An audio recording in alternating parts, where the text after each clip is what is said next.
Masturbation একটি ব্যক্তিগত অভ্যাস, কিন্তু আমাদের বুঝতে হবে যখন একটি অভ্যাস আপনার নিয়ন্ত্রণের বাইরে চলে যায়, আপনার পড়াশোনা, ক্যারিয়ার, সামাজিক সম্পর্ক কিংবা আপনার মানসিক প্রশান্তি কেড়ে নেয়, তখন সেটি আর সাধারণ অভ্যাস থাকে না, সেটি আসক্তিতে রূপ নেয়। আর তখনই সেটা ছেড়ে দেওয়াটা অত্যন্ত জরুরি হয়ে পড়ে।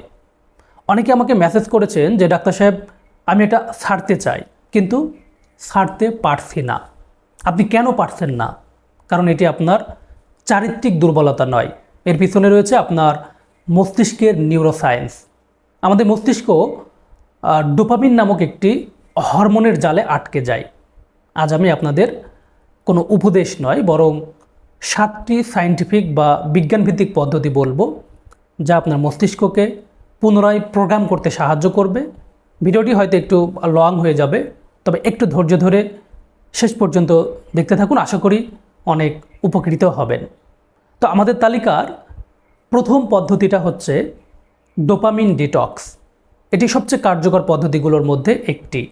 মনে রাখবেন, অতিরিক্ত হস্তমৈথুন আপনার মস্তিষ্কে ডোপামিনের সহজ এবং দ্রুত উৎস তৈরি করে, আর আমাদের মস্তিষ্ক সবসময় সহজ আনন্দ খোঁজে।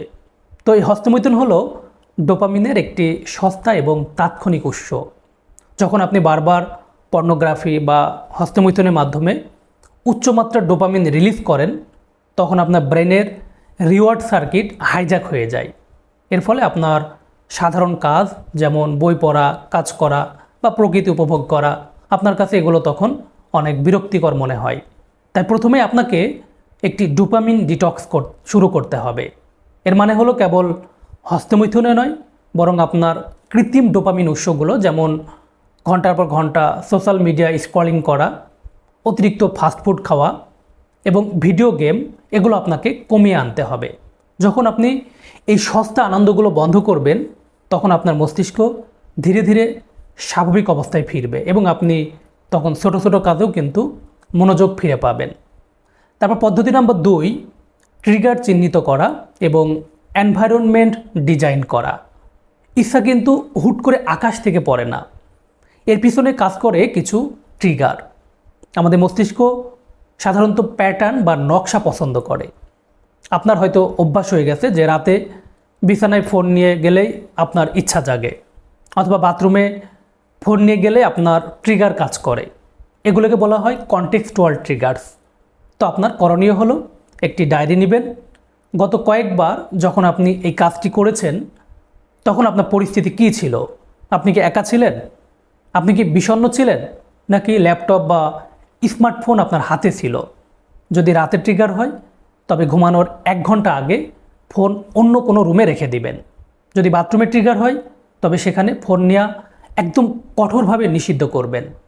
অর্থাৎ আপনার পরিবেশকে এমনভাবে ডিজাইন করবেন যেন ইচ্ছা হলেও আপনার হাতের কাছে উপকরণ না থাকে। পদ্ধতি 3, ফ্রি ফ্রন্টাল কর্টেক্স এবং এক্সারসাইজ। হস্তমৈথুনে আসক্তি আপনার মস্তিষ্কের সিদ্ধান্ত নেওয়ার ক্ষমতা বা ফ্রি ফ্রন্টাল কর্টেক্সকে দুর্বল করে দেয়। নিয়মিত ব্যায়াম বা স্ট্রেংথ ট্রেনিং করলে আপনার রক্তে এন্ডোরফিন এবং টেস্টোস্টেরন হরমোনের ভারসাম্য থাকে। এটি আপনার মস্তিষ্কের সেই অংশকে শক্তিশালী করে যা আপনাকে না বলার ক্ষমতা দেয়। তাই প্রতিদিন অন্তত 20 থেকে 30 মিনিট এমন ব্যায়াম করুন যাতে আপনার ঘাম ঝরে। যখন শরীর ক্লান্ত থাকবে এবং আপনার পেশিতে চাপ পড়বে, তখন মস্তিষ্ক যৌন তাড়নার থেকেও শরীর রিকভারিতে কিন্তু বেশি মনোযোগ দিবে। মনে রাখবেন, অলস মস্তিষ্কই কিন্তু এই আসক্তির সবচেয়ে বড় কারখানা। পদ্ধতি 4, স্ট্রেস ম্যানেজমেন্ট ও 5 সেকেন্ড রুল। অনেকে স্ট্রেস বা মানসিক চাপ থেকে মুক্তি পেতে হস্তমৈথুনকে এসকেপ রুট হিসাবে ব্যবহার করেন। স্ট্রেসের সময় আমাদের শরীরে কর্টিসল হরমোনটা বেড়ে যায়। তো মস্তিষ্ক তখন এই স্ট্রেস কমাতে ডোপামিনের রিফিল চাই। তাই যখনই আপনার তীব্র ইচ্ছা জাগবে, তখনই আপনি 5 সেকেন্ড রুল অ্যাপ্লাই করবেন।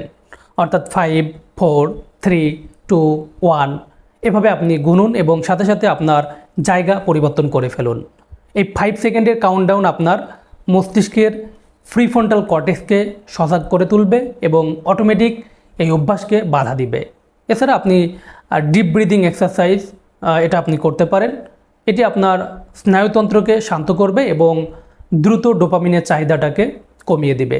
তো কিভাবে ডিপ ব্রিদিং এক্সারসাইজ করবেন এ সম্পর্কে আমার চ্যানেলে আলাদা একটা ভিডিও আছে। তো সে ভিডিওর লিঙ্কটা আমি ডেসক্রিপশনে দিয়ে দিয়েছি, আপনারা চাইলে কিন্তু সেটা দেখতে পারেন। তারপর পদ্ধতি 5, বডি সিস্টেম এবং সোশ্যাল সাপোর্ট, অর্থাৎ গোপনীয়তা এই আসক্তিকে কিন্তু বাঁচিয়ে রাখে। আপনি যখন একা একা লড়াই করেন তখন হেরে যাওয়ার সম্ভাবনাটা অনেক বেশি থাকে। তো গবেষণায় দেখা গেছে যে কোনো অভ্যাসের পরিবর্তন তখনই সহজ হয় যখন আপনি কারো কাছে জবাবদিহি করতে বাধ্য থাকেন। এটি আপনার মস্তিষ্কের সেলফ কন্ট্রোল ক্ষমতাকে জোরদার করে। মানুষের মস্তিষ্ক সামাজিক জীব হিসাবে কিন্তু বিবর্তিত হয়েছে। তো আমরা যখন কারো কাছে দায়বদ্ধ থাকি তখন আমাদের ডোপামিনের তাড়না নিয়ন্ত্রণ করা সহজ হয়ে যায়। একে বলে সোশ্যাল রেগুলেশন অফ ইমোশন। তাই এমন একজন বন্ধু খুঁজুন যাকে আপনি বিশ্বাস করেন, অথবা বিভিন্ন অনলাইন কমিউনিটি আছে যারা পর্নোগ্রাফি বা হস্তমৈথুন ছাড়ার জন্য লড়াই করছে, যেমন নোফ্যাপ বা রিলেপস প্রিভেনশন গ্রুপ। তাদের সাথে আপনার প্রোগ্রেসটা শেয়ার করতে পারেন। আপনার যদি মনে হয় যে আজ আপনার নিয়ন্ত্রণ হারাবেন, তবে সাথে সাথে আপনি কাউকে ফোন দিতে পারেন বা মানুষের মধ্যে চলে যেতে পারেন, অথবা একজন কাউন্সিলর বা থেরাপিস্টকে আপনার লক্ষ্যের কথা জানাতে পারেন।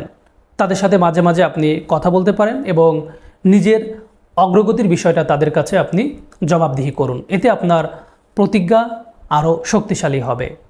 তারপর পদ্ধতি 6, নিউরাল পাথওয়ে প্রতিস্থাপন, অর্থাৎ পুরনো অভ্যাস কেবল মনে রাখবেন মুছে ফেলা যায় না, তাকে নতুন অভ্যাস দিয়ে প্রতিস্থাপন করতে হয়। আপনার ব্রেইনে হস্তমৈথুনের জন্য একটি সুপার পাথওয়ে তৈরি হয়ে আছে। তো নতুন কোনো কাজ শুরু করলে একটি নতুন নিউরাল পাথওয়ে তৈরি হয়। তো শুরুতে এটি সরু রাস্তার মতো কঠিন মনে হতে পারে, কিন্তু বারবার যখন এটি করবেন তখন কিন্তু এটি শক্তিশালী হয়ে উঠবে। তাই যখন ইচ্ছা জাগবে তখন মস্তিষ্কের অন্য কোনো কঠিন বা চ্যালেঞ্জিং কাজে আপনি ব্যস্ত হয়ে ফেলুন। যেমন সাথে সাথে আপনি 10টি পুশ আপ দিতে পারেন, ঠান্ডা পানিতে গোসল করতে পারেন, বা একটা কঠিন পাজল আপনি সলভ করে ফেলতে পারেন। ঠান্ডা পানি আপনার শরীরে নরএপিনেফ্রিন তৈরি করে, যেটা তাৎক্ষণিকভাবে কিন্তু আপনার যৌন উত্তেজনা কমিয়ে দেয়। তারপর সর্বশেষ 7, প্রফেশনাল হেল্প এবং থেরাপি। যদি দেখেন যে আপনি বারবার চেষ্টা করেও পারছেন না এবং এটি আপনার জীবনকে ধ্বংস করে ফেলছে, তবে বুঝতে হবে যে আপনার প্রফেশনাল সাহায্য প্রয়োজন। আসক্তি যখন দীর্ঘমেয়াদী হয় তখন সেটি কম্পালসিভ সেক্সুয়াল বিহেভিয়ার ডিসঅর্ডার হতে পারে। এটি তখন নিউরোলজিক্যাল সমস্যার পর্যায়ে চলে যায়। তাই একজন সাইকোলজিস্ট বা একজন ভালো সেক্সুয়াল হেলথ এক্সপার্টের সাথে কথা বলতে আপনি একদমই দ্বিধাবোধ করবেন না। তারা আপনাকে কগনিটিভ বিহেভিয়ারাল থেরাপি বা সিবিটির মাধ্যমে আপনার চিন্তার ধরন কিন্তু বদলে দিতে সাহায্য করতে পারেন। এটি লজ্জার কিছু নয়, এটি সুস্থ হওয়ার একটি বৈজ্ঞানিক ধাপ। প্রিয় দর্শক, এই 7টি বৈজ্ঞানিক পদ্ধতির সাথে আমি আরেকটা পদ্ধতি আলাদাভাবে যোগ করতে চাই। সেটা হলো ধর্মীয় অনুশাসন মেনে চলা। যে ধর্মেরই হন না কেন, নিজ নিজ ধর্মের ধর্মীয় রীতিনীতি মেনে চলার চেষ্টা করুন। বিশেষ করে মুসলিম ভাইয়েরা 5 ওয়াক্ত নামাজের পাশাপাশি মাঝে মাঝে নফল রোজা রাখার চেষ্টা করুন। এটি আপনাকে মাস্টারবেশনের এর অভ্যাস ছাড়তে কিন্তু খুবই হেল্প করবে।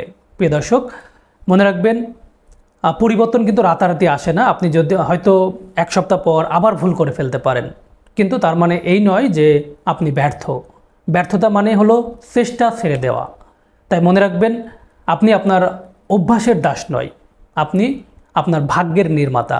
নিজেকে সময় দিন, নিজের প্রতি দয়ালু হন। আজকের এই 7টি পদ্ধতির মধ্যে কোনটি আপনি আজ থেকে শুরু করবেন সেটা কমেন্টে জানাতে পারেন। তো ভিডিওটি কেমন লাগলো সেটাও আপনারা জানিয়ে দেবেন। আর ভিডিওটি ভালো লেগে থাকলে অবশ্যই শেয়ার করে বন্ধুদেরকে দেখার সুযোগ করে দিবেন। সকলে ভালো থাকুন, সুস্থ থাকুন এবং নিরাপদে থাকুন। আল্লাহ হাফেজ।